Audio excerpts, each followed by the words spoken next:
আসসালামু আলাইকুম রহমতুল্লাহ।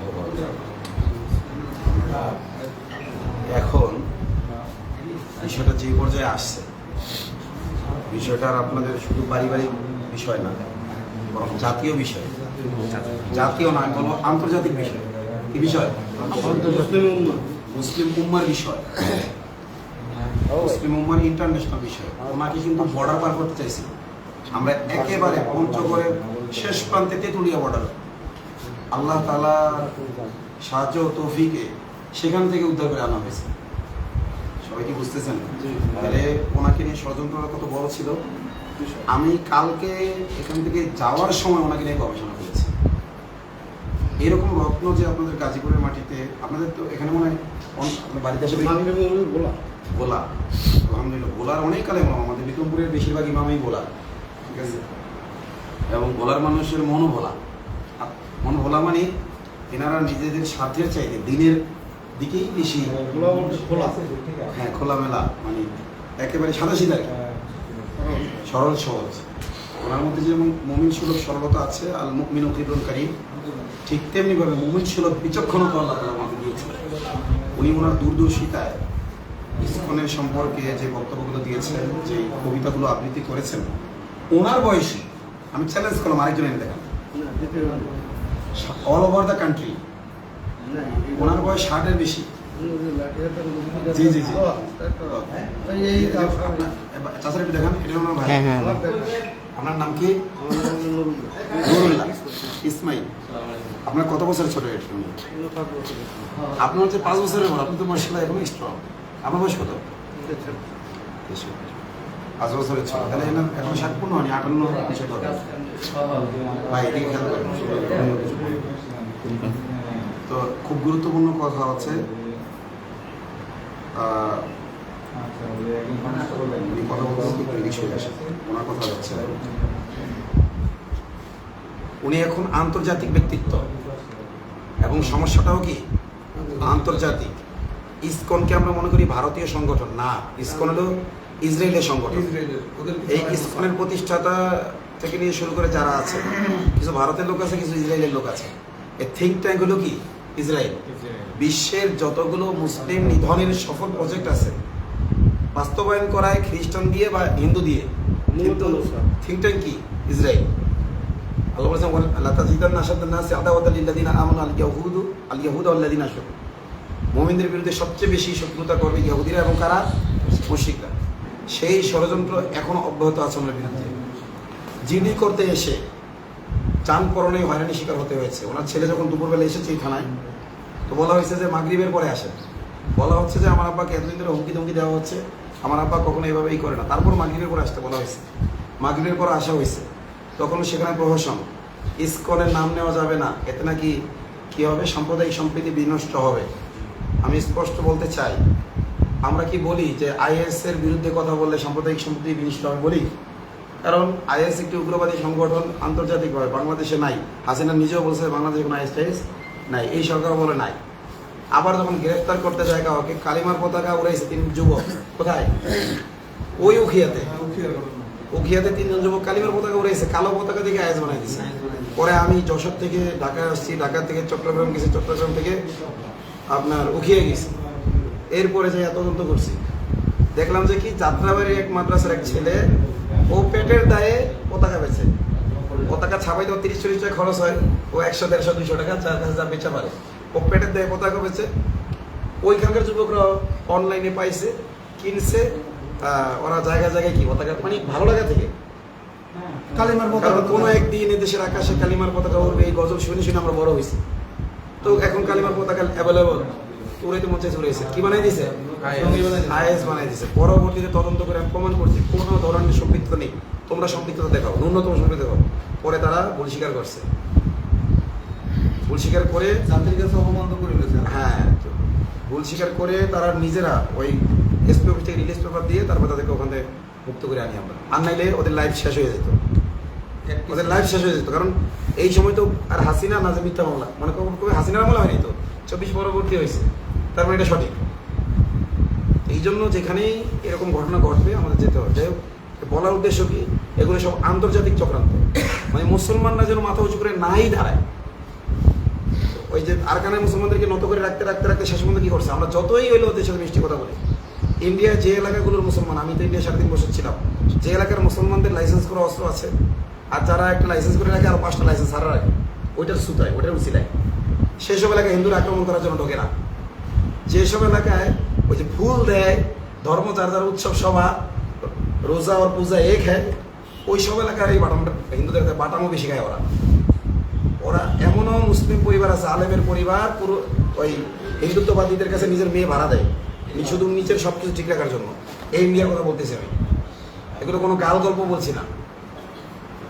এই জন্য বাংলাদেশের পরিস্থিতি ওইরকম হয়েছে তো যদি ওনাদের মতো আলেমরা না থাকতো, সতর্ককারী না থাকতো।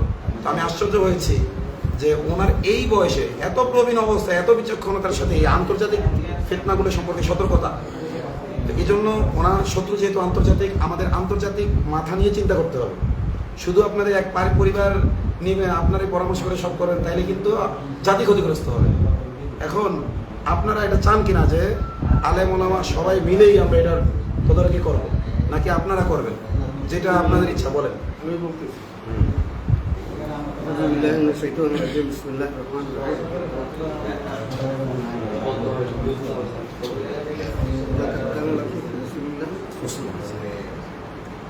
রসুলের সুন্না নিয়ে যে চলছে, যেটা রসুলের সুন্না না ওইটা সুন্না হিসেবে চালানো, আর যেটা রসুলের সুন্না ওইটা বিপরীত হচ্ছে।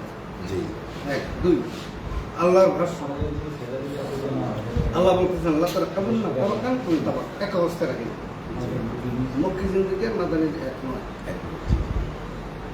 সেই 47-এর বাংলাদেশ, ব্রিটিশের বাংলাদেশ, পাকিস্তানের বাংলাদেশ, তার পরবর্তীতে 15 বছরের হাল, এক একটা এক এক কায়দা ঘুরিয়ে ঘুরিয়ে কাক কুকুর একই বর্ণ, স্বর কিন্তু ভিন্ন ভিন্ন। ঠিক হক আর বাতিলের লড়াই ছিল, আছে, থাকবে। এখন যেখানে হক আসবে সেখানে বাতিল আসবে, ছিল, এখন কে এটি ছিল। অতএব মুখে ওদের ভালোবাসা, অন্তরতে বিষ, ইমান ধ্বংসের তবে ওদের যা কিছু মিলবিষ। আজকে প্রশাসন হইতে শুরু করিয়া একেবারে উচ্চশিক্ষা হইতে শুরু করে নিম্ন পর্যন্ত যত জায়গায় যত চেয়ার আগেরগুলি জি, এখানে যে পরিবর্তন সংস্কার বলতে যে সংস্কার বলতে যে কথাটা ছিল, সেই সংস্কার করা সম্ভব না, করা সম্ভব না। এই জন্য আসমান থেকে কেউ আসবে না, মাটির তলে থেকেও উঠবে না, মানব সৃষ্টির যে ধারাবাহিকতা ওখানে হবে। এখানে দুটি জিনিস ছাড়া হয় না, নেগেটিভ পজিটিভ উভয় সমন্বয়ের কিন্তু অন্ধকার দূর হয়। তো সংস্কারের জন্য, সমাজ ব্যবস্থা পরিবর্তনের জন্য, আমূল পরিবর্তনের জন্য দুইটি বৈশিষ্ট্য প্রয়োজন মানুষের। সেটা হলো এক, তার ভিতরে থাকবে সততা, আর থাকবে যোগ্যতা। আজকে জেনারেল শিক্ষিত যে সমস্ত মুসলমানের সন্তানেরা, তাদের ভিতরে যোগ্যতা আছে, সততার অভাব। আর লম্বা করতে দাঁড়ি টুপি তথা মাদ্রাসার থেকে যে পোশাকটা বাইরে, এটার ভিতরে যোগ্যতা নেই, সততার অভাব নেই। সততা আছে, যোগ্যতা নেই, আর ওটাই যোগ্যতা আছে, সততা নেই, যার কারণে সমাজ ব্যবস্থা পরিবর্তন সম্ভব নয়। তো এইভাবে এলোমেলো চলে এসে চলতেছে, আরো চলবে। এর মধ্যে দিয়ে চেষ্টা করতে হবে, পূজা হিন্দুরা ডিসাবিলিটির মানে এখন চেষ্টার একটা রূপরেখা আমি আপনাদের সামনে উপস্থাপন করি। সেটা হলো আমরা আমার পরিবারের সাথে পরামর্শ করে সিদ্ধান্ত। আমি এখন একটা সাক্ষাৎকারে আছি, আমি আমার পরিচয় দিই, আমি হলো আজাদি আন্দোলন বাংলাদেশের, আমি এটা হেফাজতে ইসলামেরই একটা অঙ্গ সংগঠন, বৈষম্যহীন কারামুক্তি আন্দোলন এর প্রতিষ্ঠাতাও আমি, আর ওইটার সভাপতি হলো আল্লামা ইদ্রিস হাফিজাহুল্লাহ। তো পরবর্তীতে মুরব্বীদের পরামর্শেই আবার আজাদি আন্দোলন বাংলাদেশ করা হয়েছে। আজাদি আন্দোলন বাংলাদেশের উদ্দেশ্য হইল জুলাই পরবর্তী সময়ে অনেক কিছুই আমরা আশা করেছিলাম, সেটা পাই নাই, আবার অনেক কিছু আশা করি নাই, কিছু পাইছি। হ্যাঁ, তো বিশেষ করে আমাদের আশা ছিল যে প্রশাসনের সংস্কার হবে। 2 নম্বর ছিল কি আপনার যে ইসকনের যে হিন্দুত্ববাদী সংগঠন, সন্ত্রাসী সংগঠন, জঙ্গি সংগঠন, হাজার হাজার মা বোনের ইজ্জত তারা সম্ভবহানি করেছে, শত শত আলেমকে তারা হত্যা করেছে, এবং আপনার দেখলেন অ্যাডভোকেট আলিফকে তারা কীভাবে প্রকাশ্য দিবালোকে লাইভ চলাকালীন হত্যা করেছে কোর্টের ভিতরে কি সেখানে তাদের হিন্দুরা ত্রিশূল নিয়ে ধার করে নিয়ে চলে গেছে। তো এই সব বিষয়গুলোকে সামনে রেখে এটাকে ছোটোভাবে দেখার কোনো সুযোগ নেই। তো আমি আপনাদের কাছে একটা প্রস্তাবনা করি, সেটা হলো আমি এই মুহূর্তে আল্লামা মহিবুল্লাহ বাবুনগরীর সাথে পরামর্শ করে এই কাজগুলো চলছে। কীভাবে? হেফাজতের একজন যুগ্ম মহাসচিব তিনি সরাসরি আল্লামা মহিবুল্লাহ বাবুনগরীর সাথে যোগাযোগ করেছেন, তার ভায়া হয়ে পরামর্শগুলো আমি পাচ্ছি। মহিবুল্লাহ বাবুনগরী মানে কি উনি একা পরামর্শ দিচ্ছেন নাকি ওখানে আরও শুধু এখন আছে? জি, আপনি দেখেন যে তিনি নিজেও আছে কর্মসূচি ঘোষণা করেছেন, তিনি নিজে উপস্থিত থাকবেন চট্টগ্রামে এবং সারা দেশে উনি কর্মসূচি ঘোষণা করেছেন, শুধু আপনাদের এটাকে কেন্দ্র করে। এখন মাঠের কর্মসূচিতে আমরা যদি সফল হইলাম, কিন্তু এই যে মামলা লেখাপত্রের ক্ষেত্রে যদি সফল না হইতে পারি, তাহলে কিন্তু মাঠের কর্মসূচিতে কোনো লাভ আসবে না। যেমন ওই গাজীপুরের যে মেয়েটা ধর্ষিত হয়েছে, আমরা কিন্তু মাঠের কর্মসূচিতে সফল না, পুলিশ যে টয়লেট কিছুই লাগতো না, ওই এছাড়াই সমাধানই মামলা চলতো। এই জন্য সময়ের 1 ফুট অসময়ের 10 ফুট। এখানে তার যে বড় ছেলে, আমার কাছে মনে হয়েছে ছেলেটা ভালো, কিন্তু ওকে ওই যে প্রশাসন যেটা বোঝে ও সেটা বোঝে, কান পড়া নেয়। তো আমি আশা করবো ওইটা যেন না নেয়, এবং আপনারা মুরব্বীরা আছেন, আলেমুলামারা আছেন, তারা আমরা সবাই মিলেই করবো। এবং এই মামলার বাদী বড় ছেলেরও হওয়ার দরকার নেই, ছোট ছেলের হওয়ার দরকার নেই, ভিক্টিম নিজে হবে। আপনার কোনো আপত্তি আছে? ভিক্টিম নিজে হবে এবং ওনার পুরো ঘটনা আমরা শুনবো। আমরা আইনজীবী নিয়ে আসবো থানায়, ইনশাল্লাহ থানায় আইনজীবী এনে এটাকে কোন ধারায় ফেলা যায়, ওনার সাথে যা যা হয়েছে প্রত্যেকটা অপরাধের জন্য আলাদা কি থাকে, ধারা থাকে, কোনো ধারা বাদ না পড়ে। সামান্য ভাষার কারণে ধারা বাদ পড়ে যায়, সামান্য একটা শব্দের কারণে ধারা বাদ পড়ে যায়, আকার রসিকারের কারণে ধারা বাদ পড়ে যায়। এই জন্য আমরা মামলাটা করবো ধীরে সুস্থে, আইনজীবীর উপস্থিতিতে, এবং আইনজীবী আমাদের বিশ্বস্ত হিসেবে আমরা নিয়ে আসবো। যে সেদি আসলে হবে না, আমরা নিয়ে আসবো পুরো ঘটনা। ওসি সাহেব এখানে আছেন, উদ্বোধন কর্মকর্তা যদি আসবেন আমাদের পক্ষে আইনজীবী, কারণ তাদেরকে আমরা এখন বিশ্বাস করতে পারতেছি না। তারা জিডি নেওয়ার ক্ষেত্রে যা করেছে, তো এখানে যারা উচিত কথা বলেছে আমাদের রিভার্টেড মুসলিম আলামিন ভাই, তো উনি যখন একটু উচিত কথা বলেছেন, উপকমিশনার তাকে বলছে আপনার কথা পছন্দ হচ্ছে না। আবার আমিও যখন বলছি আমার কথা পছন্দ হচ্ছে না। সরকারি পোশাক পরে, আইনের পোশাক পরে তোমার ব্যক্তিগত রুচি ও বিরুচি, পছন্দ অপছন্দের কোনো দাম নেই। তুমি বলবো বেআইনি কথা বলছি কিনা, আমি বেআইনি বলছি কিনা এটা বলবা। তোমার পছন্দ হইলো কি না হইলো, তুমি তো আর বাংলাদেশের সংবিধান না, তুমি তো আর বাংলাদেশের আইন না। তোমার ব্যক্তিগত রুচি ও বিরুচির এখানে কোনো দাম নেই। একজন মানুষকে, একজন পাবলিক ফিগারকে শত শত মানুষের সামনে আপনাকে পছন্দ হচ্ছে না বলা মানে কি বেয়াদবি না? জি অবশ্যই না বলেন?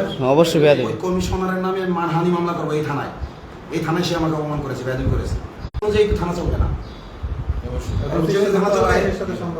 আর সরকারের সময় না, সে কি আইনের পোশাক পরে এরকম মানুষের সামনে আমাকে বলতেছে আমি ওদেরকে নিয়ে এসেছি, তারপরে সে বলতেছে উঠে আসেন, সে মানে লিখবে তাকে তুলে নিয়ে চলে গেছে। এরপরে আমি বাইরে যাই টাইপ করতে গেছি, এক মহিলা মানুষ সারাদিনটা উনি ঘুমোচ্ছে, ঘুম অবস্থা টাইপ করে উল্টাপাল্টা হয়ে যাচ্ছে। শেষে আমি সবগুলো কথা এখানে উল্লেখ করতে পারিনি জিডির মধ্যে। এই যে বিশেষ করে উল্লেখ করা দরকার ছিল যে ইসলামপন্থী রাজনীতির দলগুলোর বিরুদ্ধে যেন কৌশলে কথা বলে, এনসিপির বিরুদ্ধে যেন কৌশলে কথা বলে। এগুলো কেন বলছে? এগুলো বলার অর্থ হইল যে এই দলগুলো ভারত বিরোধী, এনসিপি ইসলামপন্থী দল না, এটাও এক ধরনের বামপন্থী টাইপেরই দল, কিন্তু ভারত বিরোধী রাজনীতি করে। তারপরে ইসলামপন্থীরা তো আর ভারতের পক্ষে বলা যায় না। এই জন্য কৌশলে এনসিপি বদনাম করতে হবে, এই জিনিসগুলো এছাড়া উল্লেখ করার ইচ্ছা ছিল আমার, কিন্তু মহিলা তো ঘুমায় যাচ্ছে, ভুলতেছে, শেষ পর্যন্ত বাস যেটুকু লিখছে ওটুকু দিয়ে কোনো রকম ভিড় করে দিয়ে চলে গেছে। এই জন্য এই থানার যারা খাকি পোশাক দাঁড়িয়ে আছে, আমরা এনাকে বিশ্বাস করি না। এনারা আইনের বই আমাদের সামনে উপস্থাপন করবে, আমরা ধারা দেখে ধারা লিখব এবং সেই অনুযায়ী এন্ট্রি হবে। এতে কি আপনারা সবাই একমত কিনা? আর কোনো দ্বিমত আছে? ওই ওনার বড় ছেলে যদি দ্বিমত করে, বলে কি না যদি করে আর কি করে, এতক্ষণ তো দ্বিমত করে আসতেছে মুরব্বীরা এখানে বললে তো আচ্ছা আপনি কি একমত আমার কথার সাথে? আচ্ছা ঠিক আছে, তাহলে এতটুকুই। আমিও নাই, বড় ভাইও নাই, বাস। তুমিও মাইনাস, আমিও নাই, বড় ভাইও নাই। এখন আপনি কি আমাকে অভিভাবক হিসেবে মানেন? আপনার ভাইকে না আমাকে? আইন তো হবে। হুম আইন জি। সংবিধান সিদ্ধ পরিষ্কার। ওইটা মানতে কোনো রকমের অসুবিধা না নেই। তারপরেও আপনি এটা মুখে বলেন যে আমি আতাউর রহমান বিক্রমপুরীকে আমার এই কাজের অভিভাবক হিসেবে মেনে নিলাম। এই যে মানে অবস্থার প্রেক্ষিতে হুম। যেভাবে চলে আসতেছে হুম, সেইভাবে এইটার যে ভূমিকা আপনি পালন করছেন জি এই ভূমিকার জন্য এটা তো অনেক কঠিন হইতো সবগুলি ব্যাপার। এটা সহজ করছেন যেহেতু আপনার মেধা, আপনার চিন্তা ভাবনা, আপনার আল্লাহর রহমত। মানে কার্যক্রম। যোগ্যতা আল্লাহ তাআলা দিয়েছে। যাবতীয় কার্যক্রম। ওই হিসাবের প্রেক্ষিতে এখন আপনার যেহেতু আমি নিজে সব দিক মাথায় কাজ করতেছে না, তারপরে সব কিছু দিক দিয়েই আমি এখন মানে মাজুর অবস্থায়, সেহেতু আপনাকে করতে আপনার সমস্যা নেই। আলহামদুলিল্লাহ। আলহামদুলিল্লাহ আলহামদুলিল্লাহ। তাহলে এখানে ভিকটিম নিজে আমাকে অভিভাবক হিসেবে মেনে নিয়েছে, ভিকটিমের বড় ভাই এখানে আছে। আচ্ছা আপনিও কি বিষয়টা মেনে নিয়েছেন? একমত। আলহামদুলিল্লাহ। এইবার দেখবো যে কোন কমিশনার আসে, আর কোন উপকমিশনার আসে, আর কোন এসপি আসে, আর কোন এখন ডিআইজি আসে, আর কোন আইজি আসে। জি সবকিছু আমি আচ্ছা। তো বাস এইটা লাইভ আমরা কিন্তু পরামর্শ লুকোচুরি করিনি, একদম লাইভে পরামর্শ করছি। তাইলে আবার বলবে যে ভিকটিমকে চাপ দিয়ে বিক্রমপুরে এগুলো করাচ্ছে। না না না হ্যাঁ। আমরা এমনিতেই জিনিসটা আপনাকে বই বলতাম যেটা আপনি প্লেনেট করেন, জি কারণ আমরা বিশেষ করে ওনার যে ছেলের মতন বাইক না বলেন, ওনাকে একটু দেখান। আমরা আসলে ওনার বাইক না, ওনার বাতিজা এখানে আছে। আমরা সবারই, চাই সবারই, আপনি এই সবারই। জিনিসটা আপনি এই জিনিসটা আপনি guardian এই এর মোবাইলটা মতন করেন। কাজ করেন, এটা লাগবে। আমরা আপনার পাশে আছি। ফিনিশ দিয়েন না। আমাদের দায়িত্ব তাই। আসলে গার্জিয়ান আমিও না, গার্জিয়ান হলো ওলামায়ে কেরাম, কেন্দ্রীয় ওলামায়ে কেরামের সাথে পরামর্শ করে আপনি আমরা সমন্বয় করেন, আপনি সমন্বয় করেন, আপনি সময় দেন, ঠিক আছে? আমরা ওভাবে সময় দিতে পারতেছি তারপরেও না যাতে ওরা যেন বলতে না পারে যে আপনি কি এই এলাকায় আলেম আছে। জি জি আল্লাহ তাআলা আপনাকে উত্তম বিনিময় দান করুন। এই মা বান্দা অনেক মেহনত করছে, আল্লাহ তাআলা ওনাকে উত্তম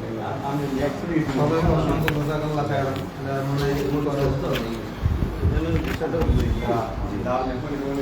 সাম্প্রদায়িক যে সম্প্রীতি বলতে একটা শব্দ আছে না, যেটা মোহাম্মদ রাসূলুল্লাহ সাল্লাল্লাহু আলাইহি ওয়াসাল্লাম খানায় কাবা বিজয়ের পরে জি যার হক তো যাকাল বাতিল ইন্দাল বাতিল হক আগমন করছে, অন্ধকার দূরীভূত হয়েছে বটে। খানায় কাবা বিজয়ের পরবর্তীতে মোহাম্মদ রাসূলুল্লাহ সাল্লাল্লাহু আলাইহি ওয়াসাল্লাম মুসলিমে কয়েকজন 7-8 জনকে হত্যা অনুমোদন দিয়েছেন, বাকি সব মাফ করে দিয়েছে। সাধারণ। জি এই সাধারণ কমার অর্থ হল এই যে ইসলাম প্রকৃতপক্ষে মানুষ নিধনের জন্য আসে। জি অবশ্যই। আসলে দিন, এই দিনের সফর সাহায্যে সমস্ত মাকলুকাত মিলাবে, জি শুধু মানুষ নয়, সব মাকলুকাত মিলাবে। জি অতএব বাংলাদেশের আমরা যারা সম্প্রীতির পক্ষে, কিন্তু সম্প্রীতির পক্ষে যে আমরা ছিলাম বা আছি, সেই বিষয়টাকে একপাক্ষিক হইলে হবে না, দ্বিপাক্ষিক হইতে হবে। হ্যাঁ, সেই বিষয়টা এখানে একটা তার গল্পকে ফেলায়, পানি ঘোলাঘুলি ফেলায়, মাছ শিকার করতে পারে না। বলা হয় ঠিকই, কার্যক্রমের ব্যাপারটা এত সহজ। দেখেন আমার মাদ্রাসার যে গাড়ি চালায় জয়দেব নামে একটা লোক, হিন্দু, এটা যে সম্প্রীতি, তাদের সাথে লেনদেন ওটা পয়সা আমরা করতেছি। তারা তাদের বাচ্চাদের যদি কোনো সমস্যা হয় আমাকে জার্মান করতে আসে। আমার প্রায় তুলসী পাতা ঔষধি গাছের প্রয়োজন হয়, আমি হিন্দু বাড়িতে যাই নিয়ে আসি। সম্প্রীতি বাস এইটুকুর মধ্যে, আদর্শের মধ্যে না, যে রোজার পূজা এক, এইটা সম্প্রীতি না, এটা হলো ইসলামের বিষয়। একটা কথাটা ব্যাপারটা বুঝেই নিতে চাই। রোজা যেমন আমাদের কাছে একটি বিশেষ ইবাদত, পূজা ওদের কাছে ইবাদত। রোজা ওদের কাছে মুসিবত, পূজা আমাদের কাছে মুসিবত, জি। এতে কারো দ্বিমত আছে না, অতএব কিন্তু ওই যে বলছে, কথাটা যে দেশে যে চলে, বলছে না, যে বলছে সে কোন অর্থে বলছে বলি, সে সে তো বলতে আলেম নন, আমি মনে করি সে আলেম। যে বলছে কে মানে বলছে 10 টাকা যদি আমি এই পাশ থেকে দেই, এর মান যা উল্টা করে দিলেও 10 টাকার মান কি তা? রোজা সে বলছে রোজার পূজা মুদ্রার এপিটপিক, তার মানে দুটার মান সমান। বিষয়টা হকবাদীকে মিলিয়ে ফেলছে। আমি বলতেছি আজকে কিন্তু এই যে একপাক্ষিক সম্প্রীতি দেখাইতে দেখাইতে দেখাইতে কিন্তু ওদের সাহস বেড়ে গেছে। আর একপাক্ষিক কোনো সম্প্রীতি নয়, সম্প্রীতি নয় সৌজন্যতা। ইসলামে কিন্তু সম্প্রীতির কথা বলা নেই। প্রীতি বা প্রেম এটা শুধু মুমিনদের জন্য বরাদ্দ। প্রেম কাদের জন্য বরাদ্দ? আল্লাহর জন্য, আল্লাহ রসুলের জন্য আর মুমিনের জন্য। তবে এখানে সম্প্রীতি কথাটা সৌজন্যতা হতে ব্যবহৃত হইতে হবে। সম্প্রীতি যদি শাব্দিক অর্থ এটা কুফরি হবে। ভিন্ন ধর্মীদের প্রতি সম্প্রীতি না, সৌজন্যতা, ইনসাফ ইনসাফ। বিষয়টা ওয়ালা ইয়াজরিমান্না শানাআনু কওমিন আল্লা তা'দিলু ইদিলু ওয়া আকরাবু লিত-তাকওয়া। এবার আল্লাহ বলছেন যে কোন যারা তোমাদের দেশ ও ধর্মের মধ্যে শত্রুতায় লিপ্ত নয় এরকম মুসলিমদের সাথে সদাচরণ করতে আল্লাহ নিষেধ করেন না। শুধুমাত্র তাদের সাথে সদাচরণ করতে নিষেধ করেন যারা তোমাদের দেশ ও ধর্মের বিরুদ্ধে কি ষড়যন্ত্রে লিপ্ত, এদের বিরুদ্ধে মোকাবেলা করো তোমরা। এই জন্য সম্প্রীতির কথা কোথাও বলা হয়নি কোরআনে আছে, সৌজন্যতার কথা বলা হয়েছে, দান সৎকার করার কথা বলা হয়েছে। আপনারা কি মনে করেন খালি ইসকন হিন্দুরাই ঘটনা ঘটাইছে? জি জি, এটা কি খালি হিন্দুরা ঘটনা ঘটাইছে? এটার সাথে রয়ের এজে র তো হিন্দুই, মুসলমান এই ঘটনা ঘটনা ওই যে মুসলমান আছে ও মুরতাদ, তার মানে ওই দলই তো গেছে। মুসলমান যদি থাকে সে তো মুরতাদ, সে আর মুসলমান নাই। ইসকনের বিরুদ্ধে তো হিন্দুরাও কথা বলতে আছে। পতিত সরকারের ইসকনের বিরুদ্ধে আমাদের এখানে একজন হিন্দুও বক্তব্য দিয়েছে। আমাদের যে ঢাকার প্রধান দেখছি, ছিল, হিন্দু সম্প্রদায়ের ভালো একটা উনি- point করেছেন। হিন্দু শব্দটাকে আমরা হাইলাইট না করি, ইসকন যেটা করেছি সেটাই। সাধারণ হিন্দু দেখেন, এই ঘটনা ঘটে। সাধারণ একজন হিন্দু এসে বক্তব্য সরকারের দিয়েছে। মদতপুষ্ট এটা চক্র। জি জি, সাধারণ একজন হিন্দু এসে বক্তব্য দিয়েছে আমাদের ঢাকায় যে আমরা বড় প্রোগ্রাম করলাম ওখানে উনি নিজে থেকে আসছেন, উনি নিজে যোগাযোগ করছেন যে আমি একটু কথা বলবো। তো আমরা সুযোগ করেছি, উনি স্পষ্ট বলেছেন, আমার লাইভে সেই ওনার বক্তব্য আছে। উনি বলেছেন দেখেন ইসকন এটা একটা আলাদা নতুন ধর্ম, ইসকনের সাথে কোনো সম্পর্ক নেই। তারা দুর্গাপূজা মানে না, তারা সরস্বতী কালী পূজায় যেগুলো আমরা আবহমান কাল থেকে দেখে আসছি এগুলো কোনো পালন করে না, তারা কৃষ্ণ ভক্ত। এবং তারা এই যে ৮০,০০০ মন্দির দখল করছে বাংলাদেশে ইসকন, হিন্দু নেতারা বলতেছে যে ইসকন বাংলাদেশে ৮০,০০০ মন্দির দখল করে নিয়ে গেছে, যেখানে অন্য দেবদেবীর পূজা হইতো এখন তারা ওই পূজা করতে দেয় না। তো এই ইসকন এই মন্দিরগুলোকে ঘাঁটি বানাইছে। এজন্য লাইভ যারা দেখতেছেন আমি বলবো ওরা কিন্তু এখন প্রস্তুতি নেওয়া শুরু করবে অস্ত্রগুলো সরানোর, যেহেতু এখন সরকার যে একটা পদক্ষেপ নেয় এই জন্য আগে থেকে ওরা প্রস্তুতি নেবে। প্রত্যেকটা ইসকন মন্দিরে এত অস্ত্র আছে যেটা এই থানায়ও নাই। আপনার এই থানায় কয়টা পুলিশ আছে, কয়টা অস্ত্র আছে? এর চাইতে বেশি অস্ত্র আছে কোথায়? ইসকন মন্দিরে। অনেক ইসকন মন্দিরের আন্ডারগ্রাউন্ডের খবর আমরা পেয়েছি, এবং এই গোপন সিন্ধুকের খবর আমরা পেয়েছি। প্রকাশ্যে অস্ত্র যা আছে তো আছেই, ওই যে তাদের ত্রিশূল এগুলো প্রকাশ্যে রাখে, আর গোপনে ডাইরেক্ট অবৈধ অস্ত্র যে রাখে তারা ইসকনের বিভিন্ন আন্ডারগ্রাউন্ড আছে। আমরা আয়না ঘরের কথা যখনই বললাম তখনই মিডিয়াটা হাইপ তোলা হইলো, অন্যান্য বিষয় দিয়ে আমাদের ব্যস্ত করে দেওয়া হইলো। পরে আয়না ঘরগুলোকে ভেঙে 3টারে একটা বানিয়ে দেখানো হইলো, অথচ যেই একটা রুম দেখাচ্ছে ওটা 3টা মিলে 3টা রুম ছিল ওখানে। এখন যেহেতু ইসকন নিয়ে করা উঠতেছে, এই প্রশাসনের ভিতরে যে ইসকনের দালালরা রয়েছে, হিন্দুত্ববাদীরা রয়েছে, এরা কিন্তু ওই ইসকন মন্দিরের ওই অস্ত্রগুলোকে মানে সরানোর একটা সেভ এক্সিট দেওয়ার চেষ্টা করবে। যেভাবে ওনাকে যারা গ্রেফতার করেছে প্রশাসন নিজে সেভ এক্সিট দিয়েছে। কেমনে? ওই যখন আইছে তখনই তো এর পদক্ষেপ নিত, ওই পর্যন্ত নিয়ে যাইতে পারতো না। ওই সময় যদি বলতো যে গাজীপুর থেকে যতটা অ্যাম্বুলেন্স বের হয়, যত কিছু বের হয় এগুলো চেক করে যেন না সারে, প্রত্যেকটা যদি কিসে বলে দেওয়া হয়, এখানে বসে কিনা বলা যায় না, এই যে ওয়ারলেস না কি বলে এটাকে, অকিটকিতে যদি বলে দেয় এসপি সাহেব যে একজন গুম হয়েছে, আলেম মিসিং হয়েছে, প্রতিষ্ঠিত আলেম ইসকনের বিরুদ্ধে কথা বলেছিল, সুতরাং প্রত্যেকটা পয়েন্টে তদারকি মানে কি করো তল্লাশি, কোনো একটা গাড়ি যেন বেরোতে না পারে। নিউজ দেখানো দরকার ছিল, ব্রিফিং করা দরকার ছিল যে এরকম একটা লোক মিসিং হয়েছে, সাথে সাথে এটা করা দরকার ছিল কিনা। প্রশাসন করেছে, মিডিয়া করেছে, কোনো আন্তরিকতার অভাব না। আন্তরিকতা ওদের পরিপূর্ণ আছে, কিন্তু হিন্দুত্ববাদীদের প্রতি, মুসলিমদের প্রতি না। আজকে যদি সাথে সাথে এটা মিডিয়া হইতো, সাথে সাথে যদি কি হইতো, আজকে যদি আপনার ইউনুস গুম হয় বা ধরে কোনো একজন উপদেষ্টা গুম হয়, সাথে সাথে নিউজ হবে কিনা? নাকি এই পুলিশ কুলাঙ্গাররা বলবে, এই থানায় বসে থেকে আমি কুলাঙ্গার বলতেছি, এই কুলাঙ্গাররা কি বলবে যে মাগরিব পর্যন্ত অপেক্ষা করো, নাকি সাথে সাথে নিউজ করবে? আপনি থামায় না আমাকে, এই কষ্ট আপনি করেন না খেয়ে না ঘুমাই, আমি করেছি, আমাকে বলতে দেন। কথা বোঝেন না? এগুলো তো আমার হাত দিয়ে প্রয়োগ করতে ইচ্ছা হচ্ছে, সেগুলো মুখ দিয়ে বলে আমার সব মিলাচ্ছে। তো এই কুলাঙ্গারের বাচ্চারা এই থানার, যে থানায় বসে আছি আমি এখন, টঙ্গী পূর্ব থানা, এই থানায় বসেই আমি বলছি, এই থানার কুলাঙ্গারের বাচ্চারা যদি এইটা না বলতো যে মাগরিবের পরে আসো, ওই সময় যদি পদক্ষেপ নিত এবং এটাকে মিডিয়া করে ফেলতো, যে মিডিয়ায় ওনাকে যদি একটা খবর ছেড়ে দিত যে এরকম একটা লোককে যেখানে পাবেন তাড়াতাড়ি আমাদের সংবাদ দিবেন, আমাদের অমুক থানায় ফোন দিবেন, এবং প্রত্যেকটা পয়েন্টে যদি বলে দিত যে এরকম কোনো চেকিং ছাড়া যেন কোনো গাড়ি পাস না হয়, তাইলে কি পঞ্চগড় ওই বন্ধ যাইতো? এই দালালের বাচ্চারা তাদেরকে পুরোপুরি সেভ এক্সিট দিয়েছে ইসকনের সদস্যদেরকে। তারা ইন্ডিয়া থেকে এখানে এসে গুম করছে, ইন্ডিয়া থেকে সরাসরি আসছে, কারণ উনি বলেছেন কোনো গাড়ি চেঞ্জ হয়নি, একই লোকেরা ছিল, তাই না? চেঞ্জ হয়েছে ভাষা। উনি যে ভাষা 1.5 থেকে 2 ঘন্টা, আমার বলে নেই, 1.5 থেকে 2 ঘন্টা উনি অজ্ঞান ছিলেন প্রথমে। এরপরে যখন উনি জ্ঞান ফিরবে, মানে ওনার ধারণায়, আসলে উনি তার ঘড়ি দেখেন, উনি বলতেছেন হয়তো যখন আমার মাথায় এখান থেকে আঘাত করে মুখে রুমাল দেয়, অজ্ঞান করে যখন গাড়িতে উঠিয়ে ফেলে, আমি অজ্ঞান হয়ে যাওয়ার পর সম্ভবত 1.5-2 ঘন্টা পরে আমি যখন জ্ঞান ফিরে, তখন আমি যে সব ভাষাগুলো শুনেছি কলকাতার ভাষা, উনি নিজে বলেছেন বাংলাদেশের 64 জেলার কোনো ভাষার সঙ্গে মিলাতে পারবেন না, গালি দিচ্ছে তবুও শুদ্ধ ভাষায়। কথা বুঝতে পারছেন? 64 জেলায় সফর করা হয়েছে কম বেশি ওনার, তো উনি এরকম ভাষা কোথাও শোনেনি। এবং ওই তেঁতুলিয়া ওনাকে ছেড়ে দিত না, ছেড়ে দিয়েছে কেন জানেন? এরা বলছে দেখো ইসকনের বিরুদ্ধে আন্দোলন শুরু হবে, ইসকন নিষিদ্ধ হয়ে যাবে, তোমরা পালায় যাও, ওটাকে রেখে যাও। পুলিশ নিজে বলতে, আমি বললাম যে আপনারা কি আশঙ্কা করেছিলেন কিছু? বলছে না, আমরা লাইভে আছে, বড় কিছু আশঙ্কা আমরা আসলে করিনি। তার মানে কি তাদের টাচে আছে, তাদের ছত্রছায়া হয়েছে, তাহলে বড় কিছু আশঙ্কা করলো না কেন? বড় কিছু আশঙ্কা করলো না কেন? আর যেটুকু হয়েছিল কি বড় না? তো সুতরাং আমি মনে করি এই প্রশাসনের মধ্যে যারা ইসকনের দ্বারা পদায়ন হয়েছে, ইসকন অনেককে পদোন্নতি দিয়েছে। হাসিনার আমলে সরকার যা বেতন দিত তারা ওই সম পরিমাণের, মানে ধরেন 30,000 বেতন যদি সরকার দিছে, 15,000 টাকা বেতন অতিরিক্ত ইসকন দিত, এবং তাদের পদোন্নতির জন্য যত ব্যবস্থা ইসকন করতো। ইসকন এদের ইন্ডিয়ান ট্রেনিং দিত। নারী মত যারা গ্রহণ করতো তাদের পদোন্নতি হইতো, আর যারা নারী মত গ্রহণ করতো না তাদের পদোন্নতি হইতো না এই বাংলাদেশে। কথাই বোঝা গেছে?